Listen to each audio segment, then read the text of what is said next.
ದೇವಾನಾಂಚ ಋಷೀನಾಂಚ ಗುರುಕಾಂಚ ಸನ್ನಿಭಂ ಬುದ್ಧಿಭೂತ ತ್ರಿಲೋಕೇಶಾಂ ತಂ ನಮಾಮಿ ಬೃಹಸ್ಪತಿ. ದೇವಗುರು ಬೃಹಸ್ಪತಿಯನ್ನು ಸ್ಮರಿಸುತ್ತಾ ಯಾರೆಲ್ಲ ಈ ಒಂದು ಮೊದಲ ಬಾರಿಗೆ ನಮ್ಮ ಚಾನಲನ್ನು ನೋಡ್ತಾ ಇದ್ದರೆ ಈ ಕೂಡಲೇ ಚಾನಲನ್ನು ಸಬ್ಸ್ಕ್ರೈಬ್ ಮಾಡ್ಕೊಳ್ಳಿ.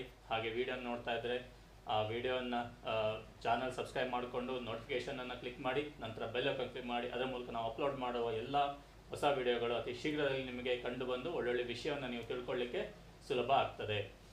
ಬೃಹಸ್ಪತಿಯು ನಿಮಗೆ ಒಳ್ಳೆಯದನ್ನು ಮಾಡಲಿ ಅಂತ ಆಶಿಸ್ತಾ ಇವತ್ತಿನ ಒಂದು ವಿಷಯದಲ್ಲಿ ಇದೇ ಬರುವ ಜೂನ್ 2ರಿಂದ ಮುಂದಿನ ಕೆಲವು ದಿನಗಳಲ್ಲಿ ಗುರುವಿನ ಸಂಚಾರ ಆಗ್ತಾ ಇರುವಂತಹದ್ದನ್ನು ನಾವು ಗಮನಿಸ್ತಾ ಇದ್ದೇವೆ. ಗುರುವಿನ ಗೋಚಾರ ಫಲಗಳನ್ನು ನಾವು ತಿಳ್ಕೊಳ್ತಾ ಇದ್ದೇವೆ.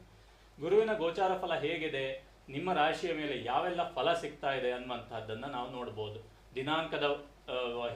ದಿನಾಂಕ ಯಾವ ದಿನಾಂಕಕ್ಕೆ ಏನೇನು ಆಗತ್ತೆ ಅನ್ನುವಂಥ ವಿಷಯವನ್ನು ತಿಳ್ಕೊಳ್ತಾ ಆ ಒಂದು ಸಮಯದಲ್ಲಿ ಗುರುವಿನ ಪ್ರಭಾವ ನಿಮ್ಮ ಮೇಲೆ ಹೇಗಿರುತ್ತೆ ಅನ್ನುವಂಥದ್ದನ್ನು ನಾವು ತಿಳ್ಕೊಳ್ತಾ ಇದ್ದೇವೆ.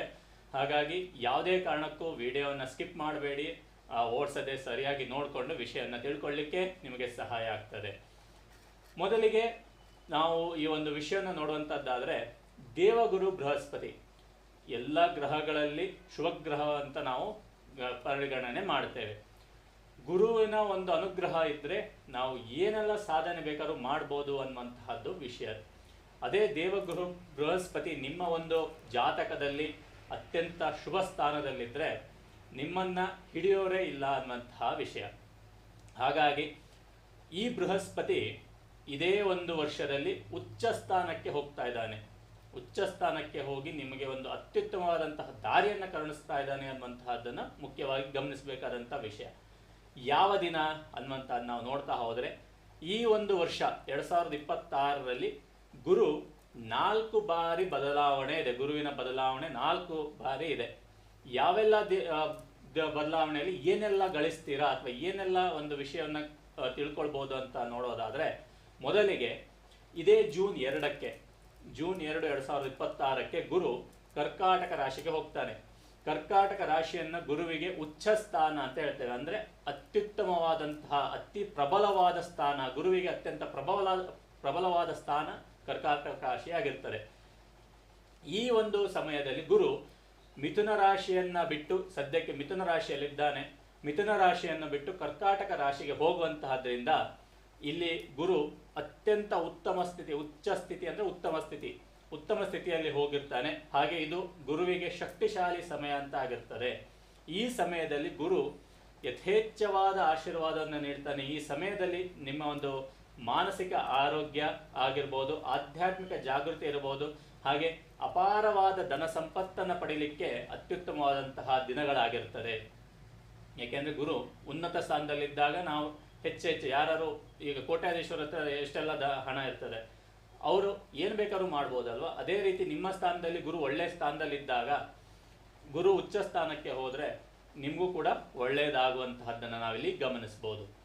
ಇನ್ನು 2ನೆಯ ದಿನವನ್ನು ನೋಡೋದಾದರೆ ಜುಲೈ 14ರಿಂದ ಆಗಸ್ಟ್ 12ರವರೆಗೆ ಗುರು ಮೌಢ್ಯ ಆಗ್ತಾನೆ. ಅಂತಂದರೆ ಆ ಸಮಯದಲ್ಲಿ ಗುರು ಅಸ್ತ ಆಗ್ತಾನೆ. ಗುರುವಿನ ಚಲನೆಯಲ್ಲಿ ಗುರು ಕಂಬಸ್ಟ್ ಅಂತ ಕರಿತೇವೆ, ಇಂಗ್ಲೀಷಲ್ಲಿ ಅಸ್ತ ಅಂತ ಹೇಳ್ತೇವೆ. ಆ ಅಸ್ತ ಅಂದರೆ ಏನಪ್ಪ ಅನ್ನುವಂತಹಕ್ಕೆ ಒಂದು ಸಣ್ಣ ವಿಷಯ ಏನಪ್ಪ ಅಂತಂದರೆ, ಅಸ್ತ ಅಂತ ಕೇಳ್ತೇವೆ. ಆದರೆ ಅಸ್ತದ ವಿಷಯ ಏನು ಅನ್ನುವಂಥ ನೋಡೋದಾದರೆ ಸೂರ್ಯ ಮತ್ತು ಗುರುವಿನ ಒಂದು ಸಮಾನಾಂತರದಲ್ಲಿ ಬಂದಾಗ ಸೂರ್ಯನ ಪ್ರಭಾವಕ್ಕೆ ಗುರು ಮೌಢ್ಯ ಆಗ್ತಾನೆ. ಯಾವುದೇ ಗ್ರಹಗಳು ಗ್ರಹ ಮೌಢ್ಯ ಅಂತಂದು ಏನು ಅಂತಂದರೆ ಸೂರ್ಯ ಮತ್ತು ಆ ಗ್ರಹಗಳು ಎದುರ ಬದರ ಆದಾಗ ಸೂರ್ಯನ ಪ್ರಭಾವ ಯಾವಾಗಲೂ ಹೆಚ್ಚಿರುತ್ತೆ. ಆ ಪ್ರಭಾವಕ್ಕೆ ಆ ಗ್ರಹಗಳ ಪ್ರಭಾವ ಕಡಿಮೆ ಆಗ್ತದೆ. ಇದನ್ನು ನಾವು ಮೌಢ್ಯ ಅಂತ ಕರಿತೇವೆ. ಅದನ್ನೇ ನಾವಿಲ್ಲಿ ಗುರು ಮೌಢ್ಯ ಆಗ್ತಾನೆ, ಅಸ್ತ ಆಗ್ತಾನೆ. ಯಾವಾಗ? ಜುಲೈ 14ರಿಂದ ಆಗಸ್ಟ್ 12ರವರೆಗೆ. ಈ ಒಂದು ಸಂದರ್ಭದಲ್ಲಿ ಯಾವುದೇ ರೀತಿಯಾದಂತಹ ಒಂದು ಶುಭ ಕಾರ್ಯಗಳನ್ನು ನಾವು ಮಾಡೋದಿಲ್ಲ. ಕೇವಲ ದೇವತಾ ಆರಾಧನೆ ಹಾಗೆ ಆಂತರಿಕ ಭಕ್ತಿಗೆ ಮಾತ್ರ ನಾವು ಮೀಸಲಿಡ್ತೇವೆ. ಶಾಂತಿ ಕಾರ್ಯಗಳಿರ್ಬೋದು ಅಥವಾ ದೇವತಾ ಆರಾಧನೆ, ಸಾಮಾನ್ಯ ದೇವತಾ ಆರಾಧನೆ ಮಾಡ್ತೇವೆ. ಮದುವೆ, ಮುಂಜಿ, ಗೃಹ ಪ್ರವೇಶಾದಿಗಳನ್ನು ನಾವು ಯಾವತ್ತೂ ಮಾಡೋದಿಲ್ಲ ಮೌಢ್ಯ ಇದ್ದಾಗ. ಯಾಕೆಂದರೆ ಗುರುವಿಗೆ ಬಲ ಇಲ್ಲ, ಆವಾಗ ಗುರು ನಮಗೆ ಒಳ್ಳೆಯದನ್ನು ಮಾಡಿ ಕೊಡೋದಿಲ್ಲ. ಹಾಗಾಗಿ ಗುರು ಆ ಮೌಢ್ಯ ಸಮಯ ಅನ್ನುವಂಥದ್ದು ಸ್ವಲ್ಪ ನೀವು ಕೂಡ ಆ ಸಮಯದಲ್ಲಿ ಶಾಂತಿ ಕಾರ್ಯಗಳು ಅಥವಾ ದೇವತಾ ಕಾರ್ಯಗಳನ್ನು ಮಾಡಿದರೆ ಅತ್ಯುತ್ತಮ ಅಂತ ಹೇಳ್ಬೋದು. ಇನ್ನು ಅಕ್ಟೋಬರ್ 31ಕ್ಕೆ ಗುರು ಸಿಂಹರಾಶಿಗೆ ಹೋಗ್ತಾನೆ. ಅಕ್ಟೋಬರ್ 31ಕ್ಕೆ ಗುರು ಸಿಂಹರಾಶಿಯ ಪ್ರವೇಶವನ್ನ ಮಾಡ್ತಾನೆ. ಈ ಒಂದು ಸಮಯದಲ್ಲಿ ಜನರಲ್ಲಿ ನಾಯಕತ್ವದ ಗುಣ, ಸಿಂಹ ಅಂದ್ರೇನು, ರಾಜ, ಕಾಡಿನ ರಾಜ ಅಲ್ವಾ, ಅದೇ ಗುರು ಹೋದಾಗ ನಾಯಕತ್ವದ ಸ್ಥಾನ ಹೆಚ್ಚಾಗ್ತದೆ. ಕೆಲವು ಜನರಲ್ಲಿ ನಾಯಕತ್ವದ ಸ್ಥಾನ ಹೆಚ್ಚಾಗ್ತದೆ. ಹಾಗೆ ಸೃಜನಶೀಲತೆ, ಕ್ರಿಯೇಟಿವಿಟಿ ಇದು ಕೂಡ ಹೆಚ್ಚಾಗ್ತದೆ. ಯಾಕೆಂದ್ರೆ ಯೋಚನಾ ಶಕ್ತಿಯನ್ನು ಕೊಡ್ತಾನೆ ಗುರು. ಹಾಗೆ ಒಳ್ಳೆ ಪ್ರಬಲವಾಗಿರ್ತಾನೆ. ಇದರಿಂದ ಕ್ರಿಯೇಟಿವಿಟಿ ಹೆಚ್ಚಾಗ್ತದೆ. ಜೊತೆಗೆ ಆತ್ಮವಿಶ್ವಾಸವನ್ನು ಹೆಚ್ಚು ಮಾಡ್ತಾನೆ. ಅನೇಕ ಜನರು ಈ ಸಂದರ್ಭದಲ್ಲಿ ಆತ್ಮವಿಶ್ವಾಸವನ್ನು ಹೆಚ್ಚಾಗುವಂತಹ ನಾವಿಲ್ಲಿ ಗಮನಿಸಬಹುದು. ಇದಲ್ಲದೆ ರಾಜಕೀಯ ಹಾಗೂ ವ್ಯಾಪಾರ ರಂಗಗಳಲ್ಲಿ, ರಾಜಕೀಯ ಮತ್ತು ವ್ಯಾಪಾರದ ಒಂದು ರಂಗದಲ್ಲಿ ದೊಡ್ಡ ಪ್ರಮಾಣದ ಬದಲಾವಣೆಗಳನ್ನು ನಾವು ಗಮನಿಸಬಹುದು. ಈ ಅಕ್ಟೋಬರ್ 31ರ ನಂತರದಲ್ಲಿ ದೊಡ್ಡ ಪ್ರಮಾಣದ ಬದಲಾವಣೆ ರಾಜಕೀಯ ಹಾಗೂ ವ್ಯಾಪಾರ ರಂಗದಲ್ಲಿ ಗಮನಿಸೋದನ್ನು ನಾವಿಲ್ಲಿ ನೋಡ್ಬೋದು. ಇನ್ನು 4ನೆಯ ಒಂದು ದಿನಾಂಕವನ್ನು ನಾವು ನೋಡೋದಾದ್ರೆ ಡಿಸೆಂಬರ್ 13ರಿಂದ ಡಿಸೆಂಬರ್ 31ರವರೆಗೆ ಗುರು ವಕ್ರ ಆಗ್ತಾನೆ. ವಕ್ರ ಅಂದ್ರೆ ಏನು? ನೇರವಾಗಿ ಹೋಗುವಂತಹ ಗ್ರಹ ರಿಟರ್ನ್ ಹೋಗುವಂತಹದ್ದು, ಹಿಂದಿರುಗಿ ಹೋಗುವಂತಹದ್ದನ್ನು ನಾವು ವಕ್ರೀ ಚಲನೆ ಅಂತ ಕರಿತೇವೆ. ಪ್ರತಿ ಗ್ರಹಗಳು ನೇರ ಹಾಗೂ ವಕ್ರ ಚಲನೆ ಇದ್ದೇ ಇರ್ತದೆ. ಈ ಒಂದು ಇದರಲ್ಲಿ ಗುರು ಡಿಸೆಂಬರ್ 13ರಿಂದ ಡಿಸೆಂಬರ್ 31ರವರೆಗೆ ವಕ್ರ, ಸಿಂಹರಾಶಿಯಲ್ಲಿ ವಕ್ರವಾಗಿ ಹೋಗ್ತಾನೆ. ಅಂದ್ರೆ ಇದನ್ನ ಇಂಗ್ಲಿಷಲ್ಲಿ ರೆಟ್ರೋಗ್ರೇಡ್ ಅಂತ ಕರೀತೇವೆ. ಈ ಒಂದು ಸಮಯದಲ್ಲಿ ಏನು ಫಲ ಕೊಡ್ತಾನೆ ಅನ್ನುವಂತ ನೋಡೋದಾದ್ರೆ, ನಿಮ್ಮ ಹಳೆಯ ಯಾವುದೇ ನಿಂತಹ ಕೆಲಸಗಳಿದ್ರೆ ಆ ಕೆಲಸಗಳು ಆಗುವಂತೆ ಮಾಡಿಕೊಡ್ತಾನೆ. ಅಂತಂದ್ರೆ ಬಾಕಿ ಇರುವ ಕೆಲಸಗಳನ್ನ ಮುಂದುವರಿಸಲಿಕ್ಕೆ ಸಹಾಯ ಮಾಡುವಂತಹದ್ದೇ ಈ ವಕ್ರಿ ಚಲನೆಯಲ್ಲಿ ಆಗುವಂತಹ ಫಲ. ರೆಟ್ರೋಗ್ರೇಡ್ ಸಮಯದಲ್ಲಿ ಯಾವತ್ತೂ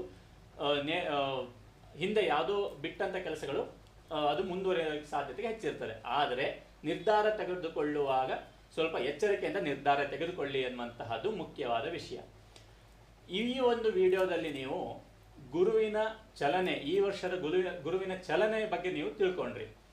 ಯಾವ ಸಮಯದಲ್ಲಿ ನಿಮಗೆ ಅತ್ಯುತ್ತಮವಾಗಿರ್ತದೆ ಅನ್ನುವಂಥದ್ದನ್ನು ಕೂಡ ನೀವು ತಿಳ್ಕೊಂಡ್ರಿ. ಯಾಕೆಂದ್ರೆ ನಾವು ಅತಿಯಾಗಿ ನಂಬಿಕೆಯನ್ನ ಇಡುವಂಥದ್ದು ತಪ್ಪು, ಆದರೆ ನಂಬಿಕೆಯೇ ಇಲ್ಲ ಅನ್ನುವಂಥದ್ದು ತಪ್ಪು. ಹಾಗಾಗಿ ಒಮ್ಮೆ ನೋಡ್ಕೋಬೇಕು ನಮ್ಮ ಜಾತಕ ಹೇಗಿದೆ ಅನ್ನುವಂಥದ್ದು ನೋಡಿಕೊಂಡು ಯಾವ ಸಮಯದ ನಾವು ಏನು ಮಾಡಬೇಕು ಅನ್ನುವಂಥದ್ದು ನಾವು ನೋಡಿಕೊಂಡ್ರೆ ನಮ್ಮ ಜೀವನ ಅತ್ಯುತ್ತಮವಾಗಿರ್ತದೆ ಅಂತ ಹೇಳ್ತಾ, ಇವ ಒಂದು ವಿಡಿಯೋದಲ್ಲಿ ನೀವು ಗುರುವಿನ ಚಲನೆ ಬಗ್ಗೆ ತಿಳ್ಕೊಂಡಿದ್ದೀರಾ. ಮುಂದಿನ ವಿಡಿಯೋಗೆ ಇನ್ನೂ ಬೇರೆ ಬೇರೆ ವಿಷಯ ತಿಳ್ಕೊಳ್ಳಿಕ್ಕೆ ಸಾಧ್ಯತೆಗಳಿದೆ ಅಂತ ಹೇಳ್ತಾ ನಿಮ್ಮ ಈ ಒಂದು ಸಮಯಾವಕಾಶಕ್ಕೆ ಧನ್ಯವಾದ ತಿಳಿಸ್ತೇನೆ. ನಮ್ಮ ಚಾನಲನ್ನು ಇತರರಿಗೆ ಹಂಚ್ಕೊಳ್ಳಿ, ಹಾಗೆ ಬೇರೆಯವರು ಕೂಡ ವಿಷಯ ತಿಳ್ಕೊಳ್ಳಿಕ್ಕೆ ಸಹಾಯ ಮಾಡಿ ಅಂತ ಹೇಳ್ತಾ ಮತ್ತೊಮ್ಮೆ ನಿಮ್ಮೆಲ್ಲರಿಗೂ ಪಂಡಿತ್ ಸುದರ್ಶನ್ ಭಟ್ ಮಾಡ್ತಾ ಇರುವಂತಹ ನಮಸ್ಕಾರಗಳು, ಧನ್ಯವಾದಗಳು.